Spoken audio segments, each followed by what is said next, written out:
Tuesday night, and we still haven't got an update on the current situation with the newest combat cast. Hey, what's up? It's your boy Dynasty back again with another Mortal Kombat 1 MK Uno video. Waited all day to see if they'd share the updated news about Combat Cast 2. You guys do know over the weekend, I think it was Saturday morning, it got leaked that we'd get a combat cast dedicated to Li Mei, Smoke, and a surprise mystery character from some surprise trailer. And by all accounts, it seems to be this dude right here, Geras, and still nothing at all. And of course, this Friday is Evo, which we know for sure is going to have some type of reveal for MK1. But according to Boon himself, we were scheduled to get a combat cast this week.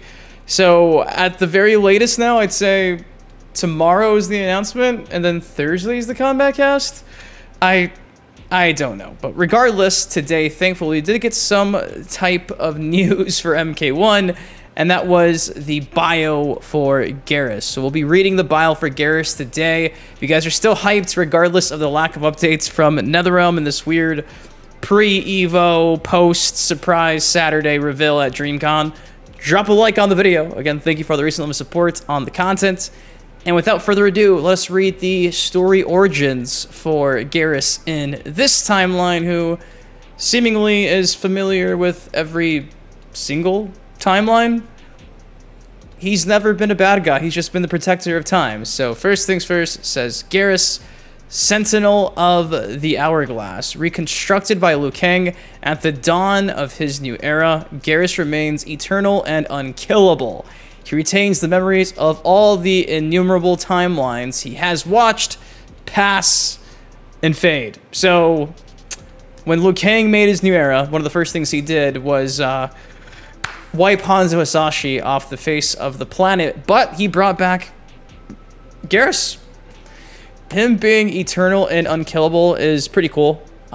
Just goes to show that Mortal Kombat 45, Geras can have an excuse to be there because he is like the keeper of time. But I do love the whole take we're getting this time around with Geras. Obviously, I wouldn't say he's ever been like a good guy or a bad guy. He was just working on the side of the bad guys in Mortal Kombat 11. So to see him working with the quote-unquote good guys this time around is such a nice change of pace. So I am stoked to see how Geras' whole arc unfolds in the actual story. Now, it goes on to say, in this new era, Geras monitors events to make sure that they are faithful to Liu Kang's vision. When they deviate from their intended path, it is Geras' responsibility to correct them. So, legit, he is working under Liu Kang just like he was working under Kronika.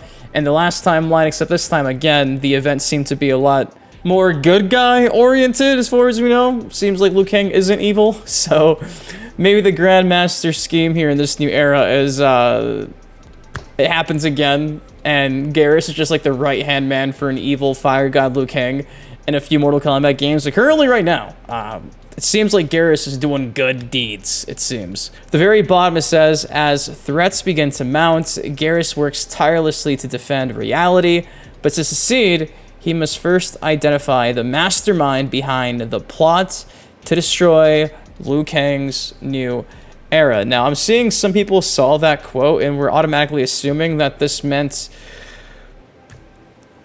Shang Tsung was confirmed or something as the main villain, which has kind of already been confirmed for a while now. If anything, what I gauged from this is there's like a mastermind behind obviously destroying Liu Kang's new era, and who is behind everything? Apparently it's Damashi leading Shang Tsung through a Shujinko-esque deception story. So the mastermind apparently is Onaga, but right now Shang Tsung is the one doing most of the evil bidding, it seems. So yeah, that's going to be the bio for Geras in MK1, MK Uno. Again, essentially the exact same role he played in the previous game, but this time instead of it being for Kronika, it's for Liu Kang. This is essentially confirmed and alluded in the actual trailer quotes and the press release details for the character. But again, if you are still curious, there you go. Do you get anything from that bottom paragraph? Because I'm telling you, some people were thinking this confirms certain characters, and I think they're probably just like overanalyzing this. But maybe it confirms mocap. Maybe.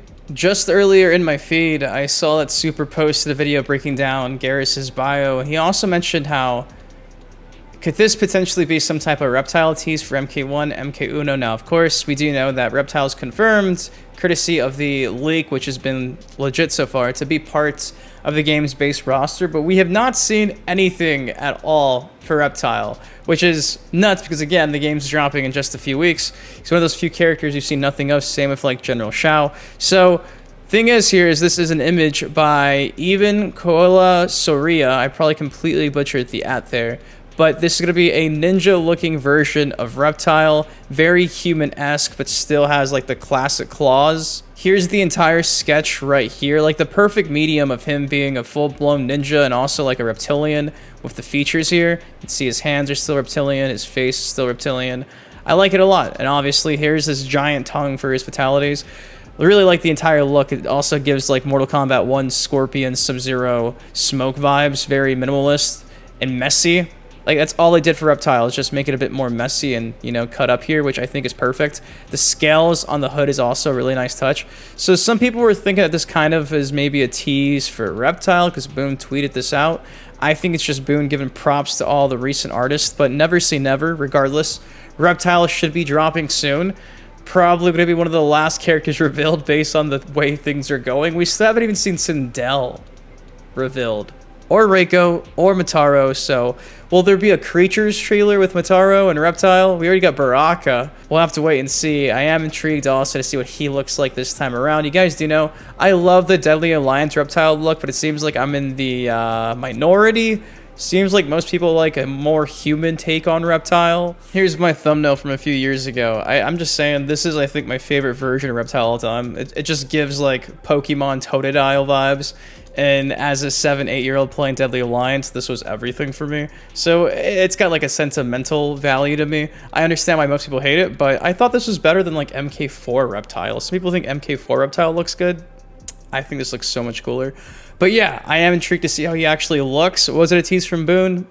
Who knows? Your guess is as good as mine, but he will be showcased sometime soon because obviously he is on the base roster according to the leaked roster details. But guys, that's all I got for y'all today. Sadly, no update on the most upcoming, I'll say most recent, the upcoming Combat Cast. The most recent leak, which was the Combat Cast. So again, at the very latest, it seems like tomorrow afternoon they'll probably confirm it. It probably happens Thursday, and then Friday we do get a reveal at the actual event because the grand finals are on Friday for MK11, so they won't be revealing that on Saturday, Sunday. But regardless, hopefully you guys enjoyed the video. If you did, take a second, drop a like on it. Of course, subscribe for more MK1, MK1 content like this. Until next time, been your host, Boon Dynasty. You guys please take care, stay safe. I love you. I'll see you in the next video. Peace.